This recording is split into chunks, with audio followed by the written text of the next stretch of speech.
put a man on the moon? Do you understand the complexity it takes to shoot a human being 300,000 miles into the vacuum of space, land them on a celestial body, and bring them back to a point on Earth intact? We did that. We did that in 7 years when JFK challenged us to do it. Why is it so hard for us to provide health care?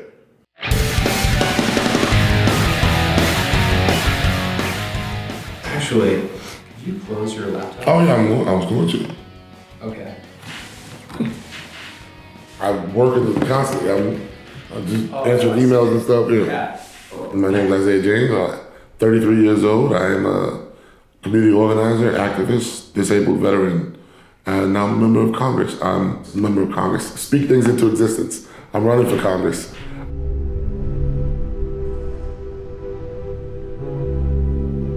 The 9th Congressional District is 50% African American. Our unemployment rate in this district is 4 times the national average. Last election, 8% voter turnout. Talk about income inequality, healthcare, housing, education. By every measurable metric over the last 14 years, things have gotten worse. How is that possible when we have somebody who looks like us in Congress?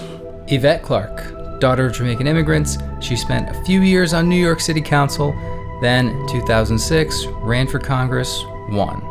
So the thing is, she kind of prides herself on being a born and bred member of her community in Brooklyn. I'm born and raised Brooklyn, so Brooklyn to the core. But for all the things this country does to express hostility toward working class communities and communities predominantly of color, Clarke doesn't really seem to have a great record of fighting those things. Our district is the center of gentrification. Go down Flatbush Avenue to Atlantic Avenue. That area, the 4 harbingers of gentrification are there. There's an Apple, there's a Whole Foods, there's a Starbucks, and there's a Chipotle. If those 4 things move into your neighborhood, it's no longer affordable for working class people. Those apartments down there, $2,700, $2,800 a month for a 2-bedroom apartment. But of all the examples of gentrification, one stands out. The Barclays Center, she championed that. So in 2006, when she was running, it was called Atlantic Yards, and it was a thing in that race whether or not you supported it. Some of her opponents didn't. And yeah, she did receive money from people with close ties to the developers of the project. Also around that time, Barclays themselves donated.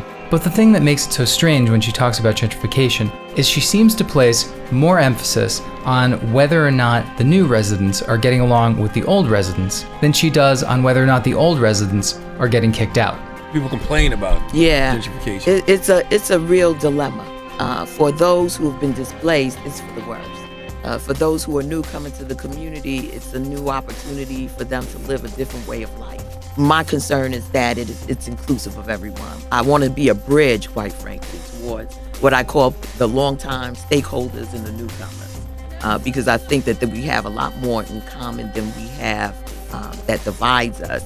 And her record on housing only confirms the ostensible indifference. She just now put out a housing bill after I got in the race.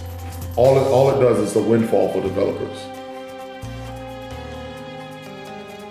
Most people don't know this. There's an amendment on the books called the Faircloth Amendment, which says that HUD, Housing and Urban Development, cannot use funds to build any new public housing in America. So what does that do? That leaves developers to get contracts to build new apartment buildings and all these things. There's something on the books called area median income. The median income for this district is around $50,000. But what they do is they factor in Westchester, Upper East Side, Upper West Side, Staten Island. So then the area median income for one apartment that should be $1,500, $1,600, now $2,800, $2,900. And remember, the government can't build any new public housing. So where do all poor and working class people go? They get pushed out to the margins. And now the margins are even being filled up by developers, so they're pushed out of the state entirely. We need a massive, massive investment in public housing. We need community land trusts, we need co-ops, we need a guaranteed home loan program for people making less than $50,000 a year. There's so many things we can do. It goes without saying that some of the people hit hardest by gentrification are invariably going to be immigrants and the undocumented. So here's an article about Clarke's experience going to an immigration activist's ICE check-in.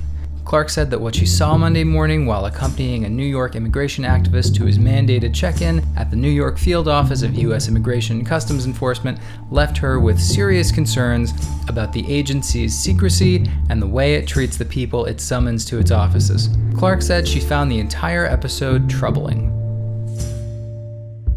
You vote to fund it. She hasn't sponsored any meaningful legislation, none. She put out a bill to deal with ICE. Her suggestion was to have ICE with body cameras. If I turn around right now and grab one of my campaign posters, that is my stance on ICE.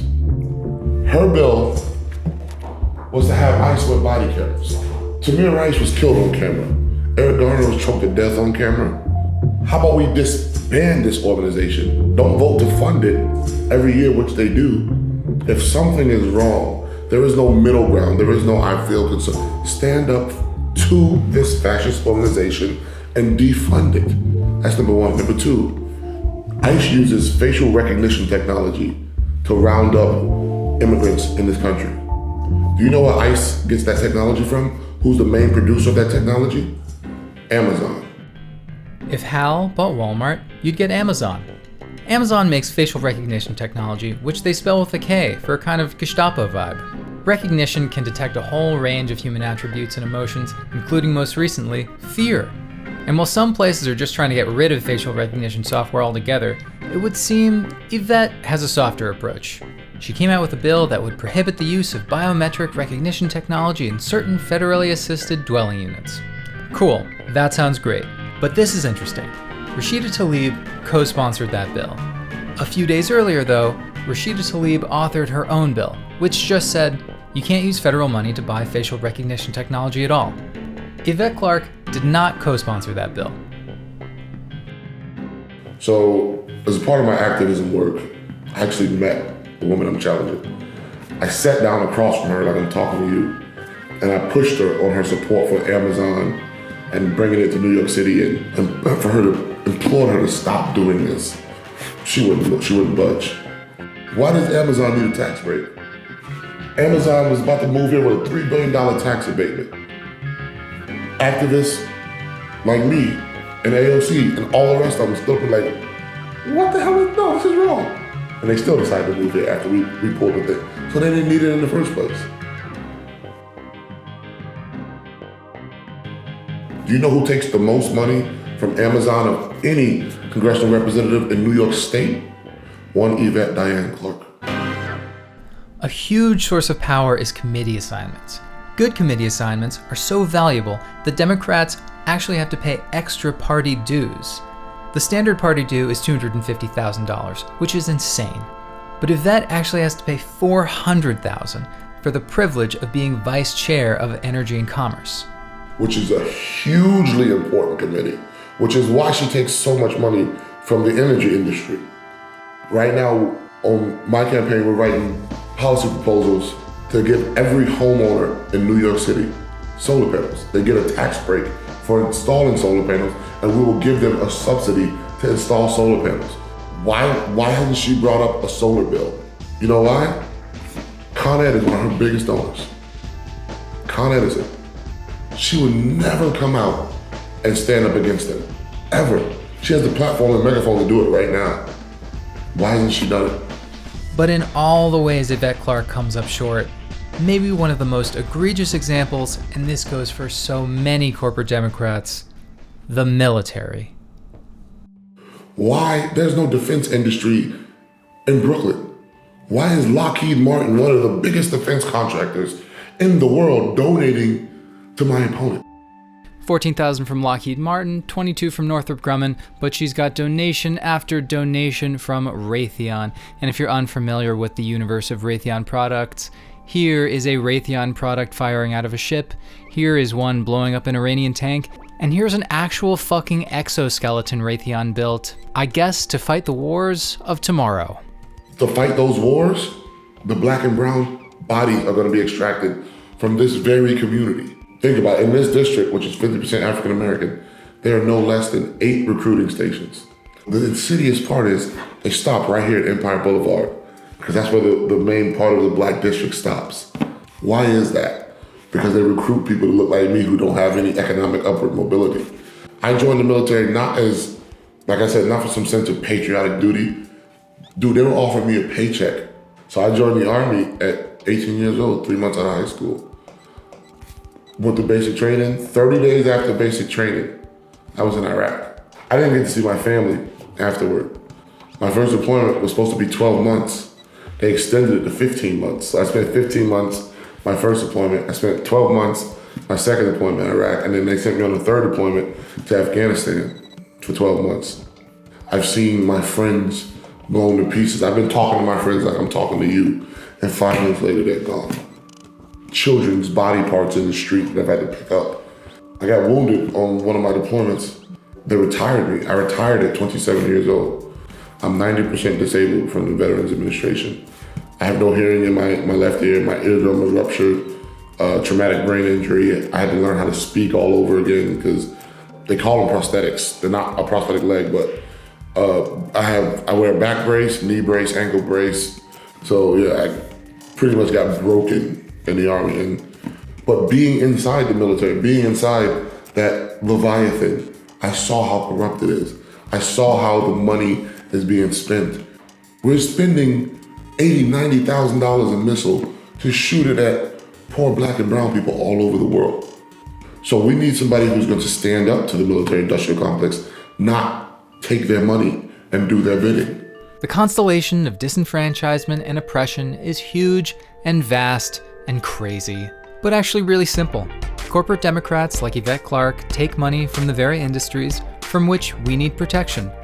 That is when winnable battles turn into multi-front, unwinnable wars where the enemies are obscured and the people the enemies are bankrolling become leaders of the resistance.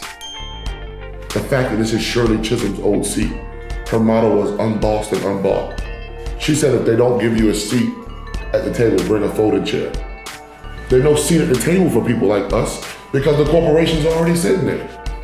But this isn't permanent and it can all change. The power the corporations and corporate Democrats have is thin and hollow because at the end of the day, Clarke may have raised $500,000 this cycle, but less than 4% of that, just $21,000, is from donations $200 and under. And even if that came in $27 increments, $27, which it didn't, but let's say it did, that still only comes out to 775 donations. And in a district with 750,000 people, 775 donations is a pretty strong indication that nobody cares, nobody is invested in what she has to offer, which means she is replaceable. So if you know someone in New York 9, share this video with them so we can send all of these corporate Democrats packing.